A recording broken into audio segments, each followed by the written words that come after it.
Allô? Alors, on est ici pour la dernière semaine pour nos pièces, nos musiques de film. J'espère que tu as aimé la formule. Alors, c'est comme ça que je travaille dans mes cours. C'est sûr que je vais plus parler technique, je vais donner encore plus de trucs. Là, je ne veux pas faire des vidéos qui sont longues parce que s'il n'y a pas beaucoup de temps pour apprendre la pièce, puis je considère que tu dois déjà savoir jouer. Sinon, ben, tu peux remettre la vidéo autant de fois que tu as besoin pour l'apprendre. Mais apprends-le pas à l'oreille, apprends-le en le lisant sans écrire tes notes. Alors, si tu aimes ma façon de travailler puis que tu veux essayer la méthode, dans le fond, c'est un abonnement. Alors, c'est pas trop engageant. Alors, tu peux prendre 1 mois, 3 mois, 6 mois ou 1 an. Mais présentement, il y a 2 mois pour le prix d'un. Chaque semaine, il y a des coachings de groupe.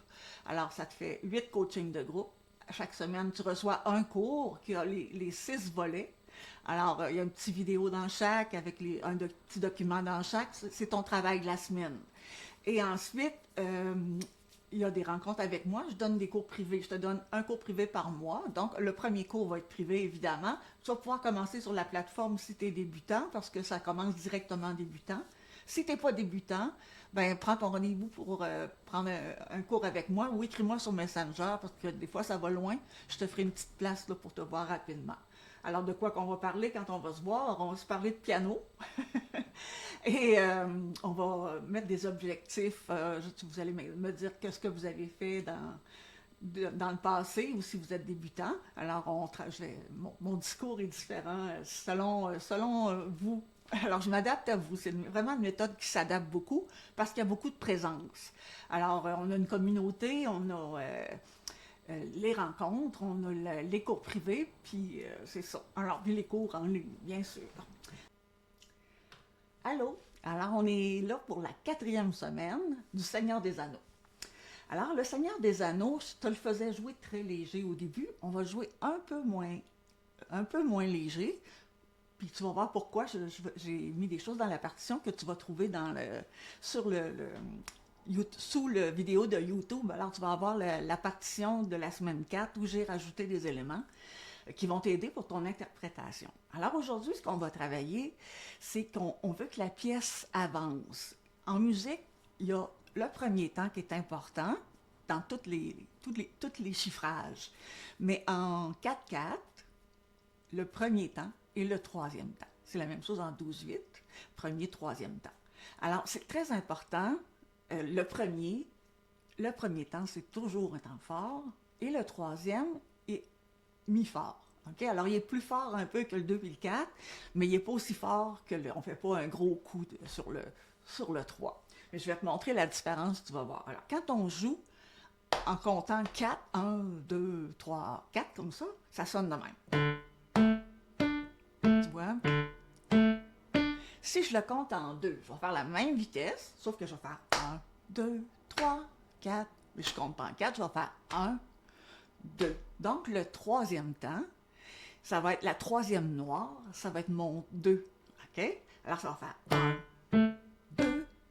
Tu vois, ça avance, je les ai plus, même si je frappe les temps. Donc, ta pièce va avancer. Ça va être tu vas être moins porté à accélérer ou à ralentir. Alors, tu vas avancer. Ton temps va avancer. Ta pièce va être plus intéressante à écouter. Alors, c'est une façon d'interpréter. Ça fait partie de l'interprétation. Alors, on va commencer par ça. On avait dit qu'on montrait la vitesse jusqu'à 88 à peu près. Mon objectif, c'était de pouvoir diviser par 2. Alors, du 4/4, on fait ça en 2/2. Donc, 2 blanches. Le chiffre d'en bas, le 2, c'est la blanche. Alors, 2 blanches par mesure, tandis que le 4/4, 4/4, c'est 4 noires. C'est en relation avec ta ronde. Alors, dans la ronde, j'ai 4 noires, puis dans la ronde, j'ai 2 blanches. Donc, le chiffre d'en bas, quand c'est un 2, c'est la blanche qui vaut un temps. C'est ce qu'on essaie de changer ici.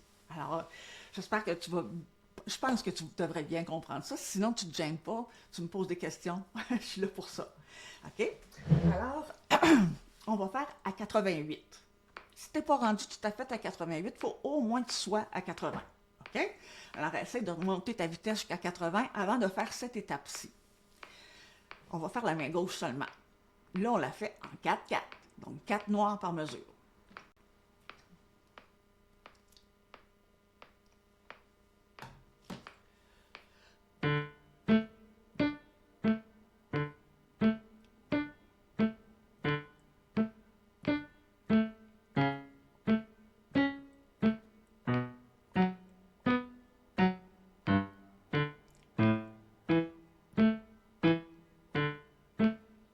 Alors, tu vois, là, on la joue comme on la jouait d'habitude. Maintenant, on va diviser par 2. Donc, 88, je divise par 2, ça fait 44. Alors, 44, oups, 44, ça va donner exactement la même vitesse. Si je le fais en 1, 2, 3, 4. 1, 2, 3, 4. J'allais trop vite. 3, 4. 1, 2, 3, 4. Tu vois? Alors, c'est la même vitesse, sauf qu'on compte en 2. Donc, ça va faire 1, 2. 1 et 2 et 1 et 2 et 1 et 2 et 1 et 2 et 1 et 2 et... Là, on arrive à une mesure à 2, 4. Donc, si je le mets en 2, 2, ça va en 2, 2, ça va être en 1, 2, parce que ça vaut une blanche. Ce qui vaut la mesure, c'est une blanche. Donc, il va y avoir un temps dans la mesure 7. Alors, j'espère que tu as bien chiffré tes mesures, parce que je réfère beaucoup aux mesures là, quand je vais ce cours-ci. Alors, donc, la mesure 7, il y a un temps seulement sur le premier temps. Alors, je vais repartir à 5. 1 et 2 et... dans la main gauche. 1 et 2 et 1 et 2 et... OK? 1 et... on est métronome 40. 1, 2. 1 et 2 et 1 et 2.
Tu vois, là, je le fais plus staccato, ce bout-là, parce que c'est, dans le fond, c'est un climat calme. C'est pour créer comme de la lumière sur un village qu'on voit au loin. Moi, je le vois, je le sens comme ça. Alors, c'est comme ça que je le mets dans ma tête. Et tu sais, ton visage aussi va t'aider à faire de l'interprétation.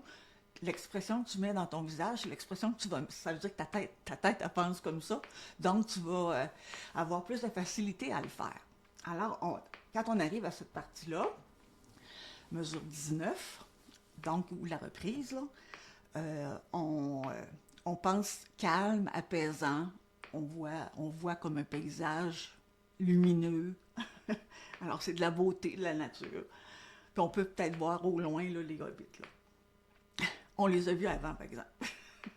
On a vu les hobbits, mais ça serait comme s'ils ont un regard autrement. On voit le village, on voit les hobbits qui sont en dessous, parce que tout de suite après, ça revient tout de suite. Mais il peut y avoir un transfert d'image qui va vers les hobbits plus proches. Là.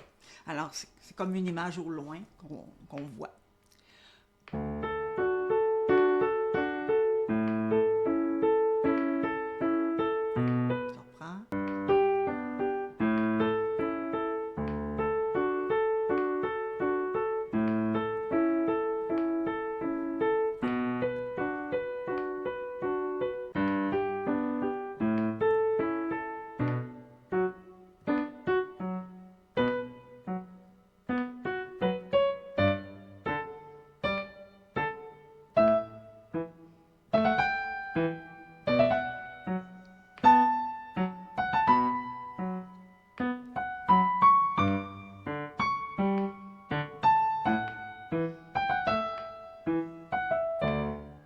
Alors, tu vois, il faut faire attention, double croche, on a tendance à précipiter.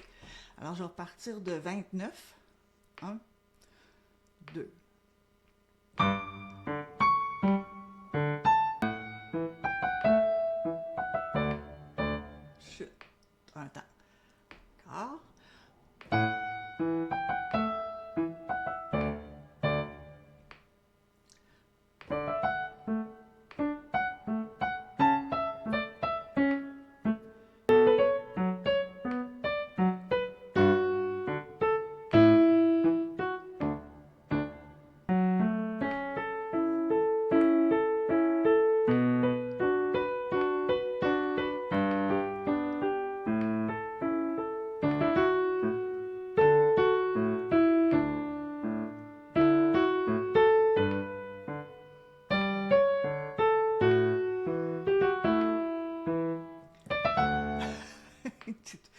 au cerveau.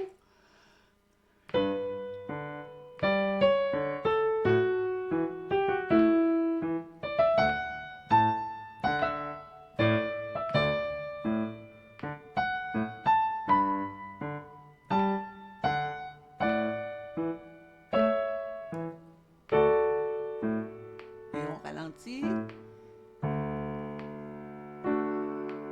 Donc, on ne suit plus le métronome. OK, alors je vais la faire un petit peu à 42. Je vais repartir à 23. 1 et 2 et...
OK. Alors, comme tu vois, ça se peut que ça dépend. Si cette pièce-là, pour toi, c'est un gros défi, t'es mieux de rester en 4-4, là. Tu sais, avec le temps, tu pourras la rejouer puis t'amuser à la jouer en 2-2. Mais si c'est ton niveau, puis que tu as bien monté à chaque semaine là, ce que je te demandais d'avancer, là, tu devrais être capable de le faire en 2-2. Si t'es pas capable, c'est pas grave. OK? C'est sûr que c'est des choses qu'on apprend quand on prend des cours. Il faut que tu comprennes bien les temps, la place des temps, la force des temps. Quand tu as compris ça un petit peu, ça aide à compter en 2-2. Mais tu sais, tu pourrais compter, par exemple, je vais le mettre à 44, tu pourrais compter quand même en 4-4, mais ça ne fera pas tout à fait le même effet. Tu vas voir. 1, 2, 3, 4. 1, 2, 3, 4. Ça fait quand même 2, 3 et 4 et 1 et 2 et 3, 4. Donc, c'est correct aussi. Ça va avancer aussi moins un peu, mais c'est mieux que pas être capable devant tout. OK? Alors, il faut être positif quand on fait des choses. Qu'on ait de la difficulté, c'est normal parce qu'on apprend à force de répéter. Notre cerveau apprend le chemin pour le faire. C'est pour ça que des fois, je parle des doigtés puis je dis suis le bon chemin parce que le doigté t'amène où tu dois aller sans tricoter sur les notes. Alors, c'est la même chose là, au niveau des temps. Alors, il y a des choses qui s'acquièrent avec le temps. Et ça prend un petit peu plus que le cerveau soit un petit peu plus habitué à compter. Alors, c'est pour ça que je dis, si cette pièce-là, c'est ton défi, tu as décidé que tu montais ça avant Noël, c'est bien correct parce que tu peux le faire jouer, rejouer et re-rejouer. Tu peux ralentir, je te mets 2, 3 vitesses à chaque fois. Alors, tu travailles un passage, tu arrêtes, tu recules, tu recommences. C'est important, par exemple, de ne pas écrire tes notes. Écrire les temps, excellent. Puis, change-les pas pour écrire 1 puis 2.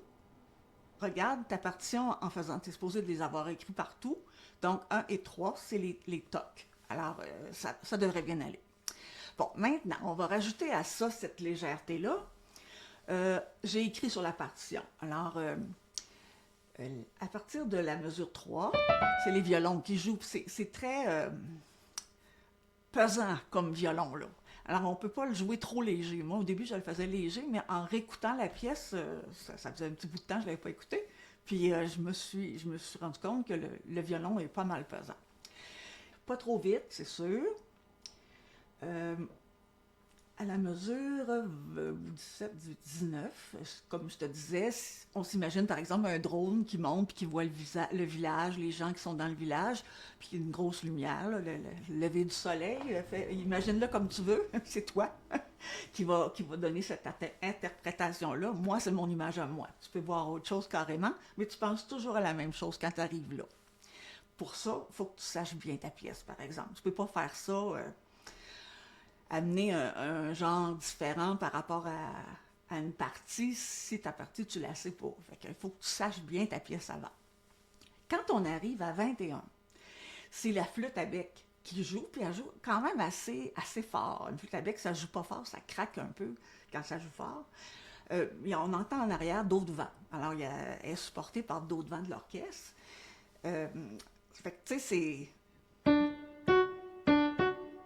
c'est sûr que ça aurait pu être ici, là, à cause de la flûte à bec, mais c'est correct. En bas aussi, on est capable de le faire. Il faut voir qu'on commence pas trop fort. Juste à 21, tu montes un petit peu, puis tu redescends pour prendre la même force que tu avais là, que tu avais au début à la mesure 3. Alors, c'est la même force à peu près. Okay? Les forces des temps, si tu me demandes, c'est fort comment mezzo piano? Ben, ça dépend de la force que tu as jouée à la nuance piano. Alors, mezzo piano, ben, c'est un petit peu moins doux. Alors, par rapport à ton doux. Ou tu peux partir par rapport à ton fort. Alors, c'est ça. Fait que c'est comme entre les deux. Si tu veux, les deux sont comme côte à côte par rapport à la force, mais ça dépend aussi du style où tu es rendu dans ta pièce. Alors, c'est relatif, la force des sons. Les temps, non, par exemple. Mais la force des sons va être relative à ce que tu donnes au début et ce que tu donnes dans ta mélodie aussi. L'autre chose que je voulais te parler, la main droite, alors dans mes cours, je me sers d'une balle comme ça pour faire des exercices. Attends un peu, là. Je me sers d'une balle comme ça pour faire des exercices de réchauffement, mais aussi pour comprendre le toucher sur le clavier pour faire chanter. Alors ça, c'est une balle de yoga, c'est quand même assez rigide. Hein, c'est quand même assez rigide. C'est pas trop gros non plus. On peut faire des exercices d'étirement excellents. Je vais essayer de faire un genre de petit tableau de réchauffement que je vais mettre sur mon site, là, que tu pourras te télécharger. Mais en attendant, ben, si tu as une balle, ça peut être n'importe quelle balle, si on fait juste le toucher, alors c'est que tu pèses, il faut que ton doigt, le bout de ton doigt est là. Ton doigt est solide, tu vois? Et que j'ai de la misère avec la caméra. T'as un peu, là? Une vraie niaiserie. T'as un peu. OK? Alors, le bout de ton doigt, le petit coussin qui est en dessous, près de l'ongle, là, on a un petit coussin. Regarde-moi, je ne sais pas si tu vois. J'ai comme le bout du doigt qui est comme plat. À force de jouer, il y a une petite corne là-dessus, là. Alors, regarde. Bon. Donc, mon doigt, voyons, je l'ai bien fait. Regarde. Je vais le faire avec l'autre main, tiens. Bon. Alors, ton doigt, il doit être solide quand tu joues. Et là là. OK? Alors, il est solide. Il ne faut pas qu'il casse. Il ne faut pas qu'il plie. Moi, je ne suis pas capable de plier à l'envers maintenant. Mais peut-être, les doigts me cassaient comme les tiens, là. Alors, c'est avec le temps que ça vient. Alors, tu pèses sur la balle. Peu importe le doigt, c'est le bout. On a tendance à vouloir jouer les petits doigts couchés. Ça fait donner des coups dans le son parce qu'on ne contrôle pas le son. Le son, il vient de nos doigts. Il ne vient pas de notre bras. Okay? Oui, un peu quand on fait des très forts, là, mais pour jouer la mélodie, non. Il ne faut pas que ton bras fasse toujours un coup. C'est pas supposé, c'est tes doigts qui bougent. Okay? Alors, pour bien jouer, il faut que tu pétrisses, comme pétrir la pâte pour le boulanger ou pour un minou qui est sur ton lit en train de faire sa place pour se coucher, il va peser sur le lit, il va mettre une certaine pression pour se faire une place. Alors c'est la même chose quand on joue. À la mesure 15.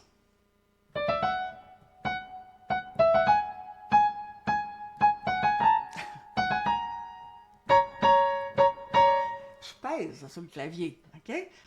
J'entre mes doigts dans le clavier pour que la mélodie ressorte. OK? Ça va la faire chanter, ta mélodie. Puis plus tu vas faire ça, plus ça va chanter. Alors, c'est un truc pour jouer plus mélodieusement. Alors, quand on était à 23, on disait que c'était les flûtes. Puis tu écouteras le son là, sur... c'est vraiment Concern Hobbit là, qui est sur YouTube. Là. C'est la même pièce, la même longueur. C'est pour ça que j'ai pris cet arrangement-là, parce qu'il y en a beaucoup. Mais lui est vraiment comme la pièce qu'on entend. Il y a juste un petit bout avant, là, c'est de la flûte à bec, avant que les violons rentrent. À la mesure 3, par exemple. Donc, flûte, mesure 23. Elle joue quand même fort. C'est marqué doux, mais une flûte à bec, ça porte pas trop.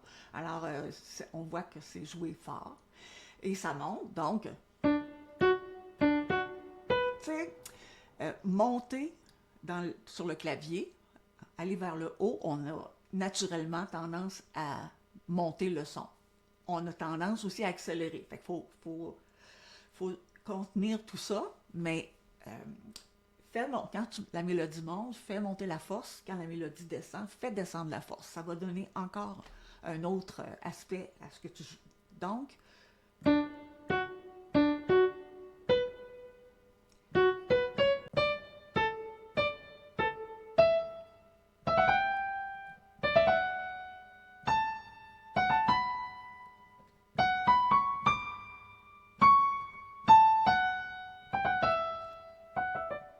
tu vois, on a monté sur 1, 2, 3, 4 mesures, puis dans le fond, le sommet de ta mesure, ça monte jusqu'au ré de la mesure 29. Alors, tu fais comme un petit escalier, là. Ré, mi, fa, fa, si, do, ré. OK? Alors, ça monte comme ça. Mi, fa, sol, ré, mi, fa, la, fa, la, si, fa, si, do, ré. Alors, tu fais monter ta mélodie, puis sur une mesure, tu redescends à moyen doux, comme ta partie à la mesure 23. Alors, c'est à travailler. Je te conseille de t'enregistrer, de te regarder jouer. Alors, tu mets ton téléphone ou ta tablette pour qu'elle puisse te filmer, ou ton ordinateur. De profil, c'est ça qui est le mieux. Que tu te vois jouer, que tu vois tes bras, que tu vois ton visage, que tu vois tes épaules, voir si tu n'as pas une épaule plus haute. Ça va t'aider à corriger des choses. Puis, en plus, tu vas t'entendre. Alors, quand tu vas t'écouter, il faut que tu sois très gentil avec toi ou gentille avec toi, parce qu'on est porté à se critiquer fort, puis il faut faire attention à ça. C'est pas ça le but. Le but, c'est de s'entendre pour s'améliorer. OK? Alors, tu t'enregistres pas 10 fois de suite, puis t'écoutes, là. C'est pas ça. C'est un jour après l'autre, là, ou 2 jours plus tard, ou que tu pratiques. T'as pas besoin de pratiquer non plus 1 heure là-dessus par jour, là. C'est que si tu fais 1 heure de piano, sur cette pièce-là, tu n'auras pas assez de concentration, surtout si tu as travaillé toute la journée ou si tu as été à l'école toute la journée. C'est pas possible. Alors, on fait 20 minutes, 30 minutes, ça dépend comment tu es habitué, mais si tu ne pratiques pas souvent, ça ne sert à rien de faire 1 heure. Là. Tu vas avoir eu à peu près 20 minutes, pas plus, fait que le reste, tu risques de briser ce que tu as fait. Alors, tu es mieux de prendre une pause, puis refaire un autre 20 minutes. Si tu veux faire 40 minutes, c'est excellent, là, tu vas avancer vite. OK? Bon. Alors, quand on arrive à la mesure 26, c'est des violons. OK? Alors là, vous allez voir, ça s'emporte. On le voit aussi parce que ça monte comme un escalier, puis jusqu'au sommet du ré. Puis après ça, on voit les hobbits qui sont en train de travailler. On est rendu à la mesure 29, 30, 31, 32. On a la petite partie paysage de 37, 38, 39. Et la flûte reprend avec les vents. Puis la flûte, dans cette partie-là, elle fait un peu comme elle fait au début, avant les violons. Fait qu'elle traîne un peu, des fois. Elle rajoute des petites notes aussi. Fait que tu peux en rajouter pas trop, par exemple. Là, c'est pas beau. OK? Maintenant, tu peux faire... C'était peut-être un peu vite.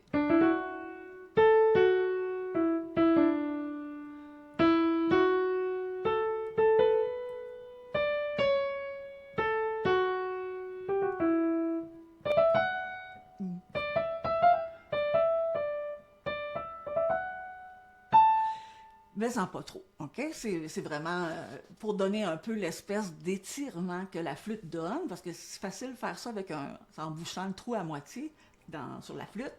Sur le piano, c'est moins évident. OK? Alors, on rajoute de temps en temps une petite note, on la double, là.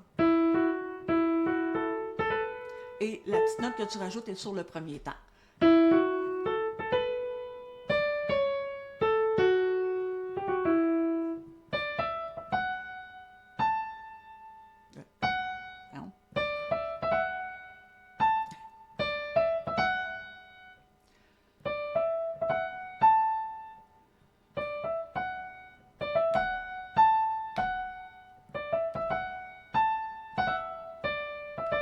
trop sec.